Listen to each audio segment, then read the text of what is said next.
Bonjour à tous. Alors, comme vous pouvez le constater, aujourd'hui j'ai mis mes EPI et on va apprendre à faire de la cuisine.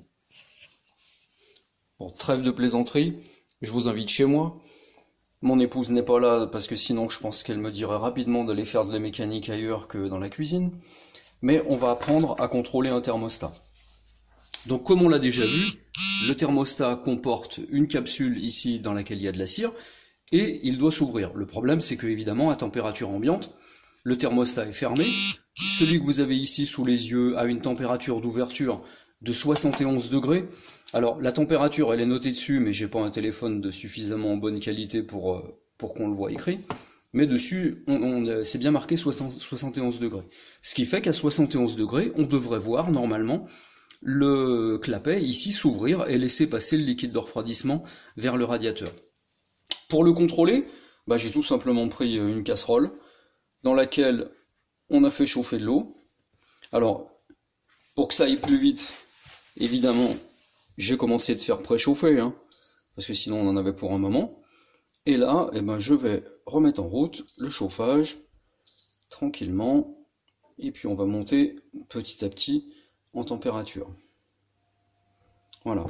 Donc, petit thermomètre digital, je viens mesurer la température de l'eau à l'intérieur de ma casserole. Il faut éviter de faire toucher la pointe du thermomètre tout au fond de la casserole parce que on n'a pas tellement tendance à mesurer la température de l'eau, mais plutôt celle de la casserole en faisant ça.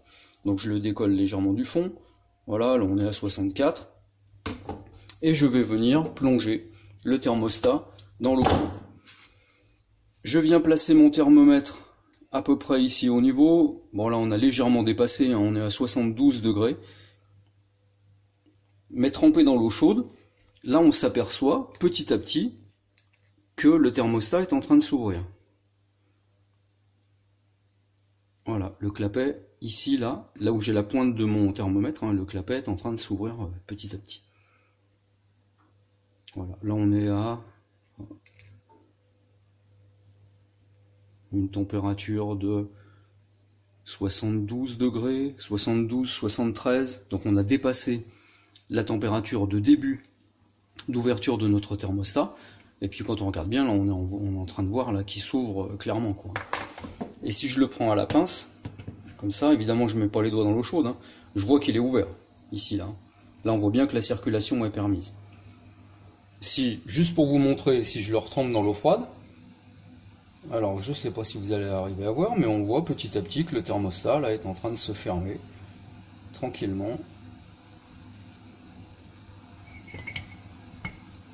Voilà, là notre thermostat, il est fermé. Et si je le replonge dans l'eau chaude, on va petit à petit le voir s'ouvrir. Voilà. Donc pas évident, évidemment, sur une vidéo de vous montrer tout ça. Mais bon, ça permet quand même de voir un petit peu comment ça se passe. Ce thermostat-là, que j'ai sous les yeux, on s'est aperçu que à la température pour laquelle il est prévu, il s'ouvrait. Donc on considère que celui-ci va être bon. Bien évidemment, un thermostat comme celui-là, si vous le plongez dans l'eau chaude à une température d'ouverture, à sa température d'ouverture et que vous le voyez pas bouger, c'est qu'il est coincé. Et si quand vous le sortez du moteur, vous voyez que le clapet est déjà ouvert alors qu'il est froid, évidemment c'est qu'il est coincé ouvert.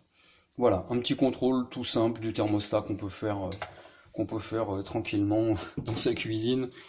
Mais bon, en règle générale, au garage, on va avoir des systèmes pour pouvoir chauffer. Voilà, et écoutez, je vous remercie de votre attention.